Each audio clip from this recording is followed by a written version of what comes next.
2023 brought a lot of movement in both the stock and the bond market. I'm going to tackle that as well as interest rates and a quick outlook for 2024.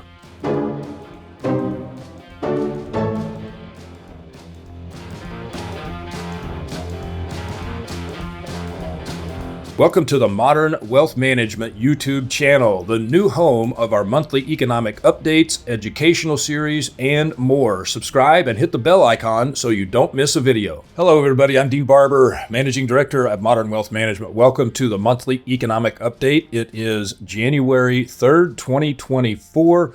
So some of the data I'm going to show you is going to go over a 12-month period. Then we're going to dive into a recap of 2023. And most especially interesting was the final quarter of 2023.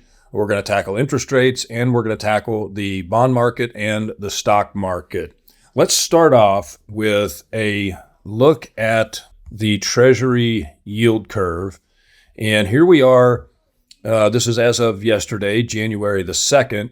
The 3-month Treasury out here, I will pick on that one specifically, sitting at 5.46%, and the 10-year Treasury down here at 3.95%. So of particular, something that's really important to notice here is I'm going to take the date back to January 1st of 2023 here, and we'll do a couple of different things. The 3-month Treasury was at 4.42, and the 10-year Treasury was at 3.88. So the 10-year Treasury wound up almost exactly where it started the year, but the 3-month Treasury gained 1% from the beginning of the year of 2023 to the end of the year of 2023. Now, we did see some things happen throughout the course of the year. The interest rates were really all over the place. And I want to bring us out here to October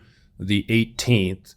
And October the 18th, the 3-month Treasury was at 5.61 and the 10-year Treasury was at 4.91. So from October 18th up through today, we saw very little movement in the short-term Treasury, but we saw about a 1% decline on the 10-year Treasury. The reason I wanted to start with that is because that's what actually drove the markets in the final quarter. So I'm going to pull up here a chart, and this is January 1st of 23 to 12/31 of 23. I've got three things up here. I've got the S&P 500 cap weighting, that's the green. I've got the S&P 500 equal weight, that's the blue, and then the bond aggregate is the orange. So you can see where they wound up the year. Bonds 5.65, S&P equal weight 13.7, and the S&P 500 26.19. Back here to late October, the S&P 500 was at 8.59, the S&P equal weight was at a -4, and the bonds were at a -2.5. And so really in the last 2 months of the year is where we saw the vast majority of the return of the entire market.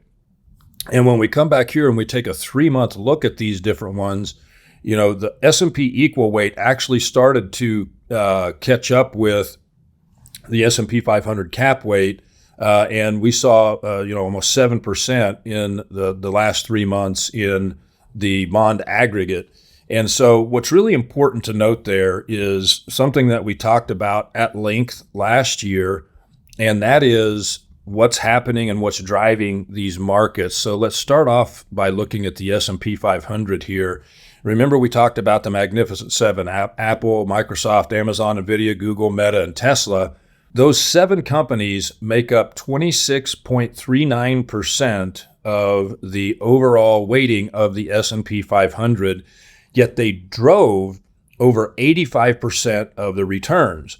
So the S&P 500 versus the equal weight, where you have a little bit in every single stock, that only wound up 11.86%. And that's what, again, this is a 12-month look back, so it takes into consideration the first couple of trading days of 2024, and the S&P 500 here at 24.11. So what does that tell us?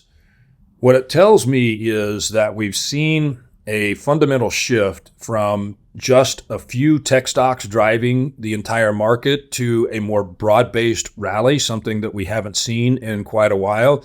So as we enter into 2024, I think that people need to take a step back and say, all right, let's think about rebalancing our portfolio. Let's get back to the fundamentals. If we had overexposure to those tech names, we need to think about reducing that exposure, getting back to more normal levels, and really making sure that your asset allocation is in line. I will tell you this, as we head into 2024, I believe that the bond market will provide the most predictable returns for 2024. Hopefully we have a great year. I'll be back with you in about a month as we kick off 2024. And with that, I appreciate you joining me for the monthly economic update. Remember, this is a new channel, so make sure you like and subscribe so that you don't miss any of our monthly economic updates.